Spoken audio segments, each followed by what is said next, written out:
plus qu'un mois. La parole est à Monsieur Thierry Benoît. Merci Madame la Présidente. Madame la Ministre, en 2019, lorsque nous avions enquêté sur le rôle des centrales d'achat, nous avions constaté naturellement certaines mauvaises pratiques et notamment certains services qui étaient présentés, dont certains pouvaient être qualifiés de virtuels. Et nous avions surtout découvert il y a 5 ans que certaines centrales d'achat étaient hébergées à l'extérieur de la France, en Irlande, en Belgique, en Espagne, en Suisse. C'est sans doute par amour des voyages que les grands distributeurs hébergent leurs centrales à l'extérieur de notre pays, mais il y a certainement aussi une question de droit, et notamment de droit des affaires et une question fiscale. À l'époque, nous avions interrogé l'autorité de la concurrence européenne, qui n'y voyait rien à redire.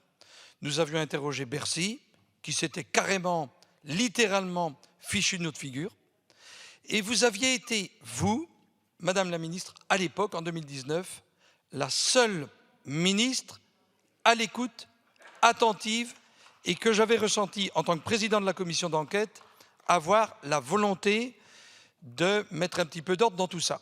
Et la question que je vous pose, est-ce que vous êtes prête à soutenir le principe, à ce que l'Union européenne, l'institution, enquête sur le fonctionnement des centrales d'achat qui sont hébergées hors de France et avec pour conclusion, pour objectif, essayer d'harmoniser le droit des affaires dans l'Union européenne, mais aussi les questions d'ordre fiscal, de façon à ce que notre Europe, que l'on soit en Espagne, en Belgique, en France, en Allemagne ou en Pologne, qu'il y ait finalement une harmonisation fiscale, mais aussi une harmonisation sociale pour ce qui concerne le droit des affaires.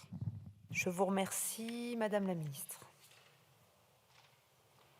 Merci Madame la Présidente. Monsieur le député Benoît, alors vous avez raison de dire que à l'époque, lorsque j'étais en charge du droit de la consommation, je m'étais effectivement intéressée à la manière dont certains acteurs utilisaient des centrales d'achat européennes pour, au fond, se soustraire à l'application du droit français, et notamment dans la facturation d'un certain nombre de services dont on vient de parler, qui sont des services à faible valeur ajoutée pour les entreprises, mais qui sont imposés à ces mêmes entreprises pour permettre à la grande distribution finalement de récupérer la marge qu'elle a pu concéder dans un premier temps de discussion lorsqu'elle passe des contrats de fourniture. Ces pratiques avaient fait d'ailleurs l'objet d'une enquête très approfondie de la DGCCRF qui, de mémoire, avait duré, je regarde, des pratiquants plus de 18 mois, je crois, avec la saisine d'un certain nombre de contrats, de mails, d'échanges, pour reconstruire le fil des discussions et de la contractualisation.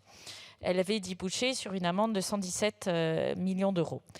Sur les sujets de droit, je crois que la première chose, peut-être le premier principe sur lequel on pourrait être d'accord, c'est de se dire que dès lors que la production est réalisée en France, la transformation est réalisée en France, la logistique est réalisée en France, l'achat se fait dans un magasin situé en France par un consommateur qui habite en France, il semblerait quand même qu'on soit dans un sujet français et qu'il ne serait pas illégitime que ce soit le droit français qui s'applique.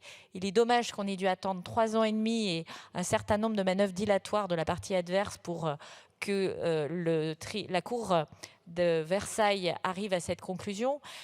Moi, je souhaiterais qu'on aille un temps plus loin et qu'on puisse sécuriser cette approche.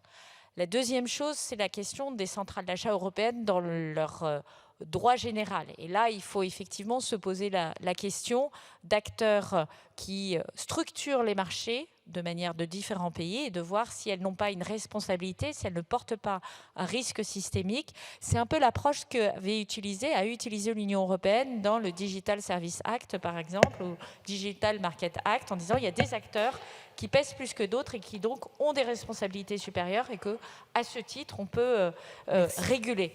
Enfin, la troisième chose, c'est la fiscalité, si vous permettez, juste pour dire que là, c'est plutôt la question de converger sur la fiscalité. C'est un sujet où il faut l'unanimité. C'est donc un sujet de plus grande haleine. Merci, Madame la Ministre.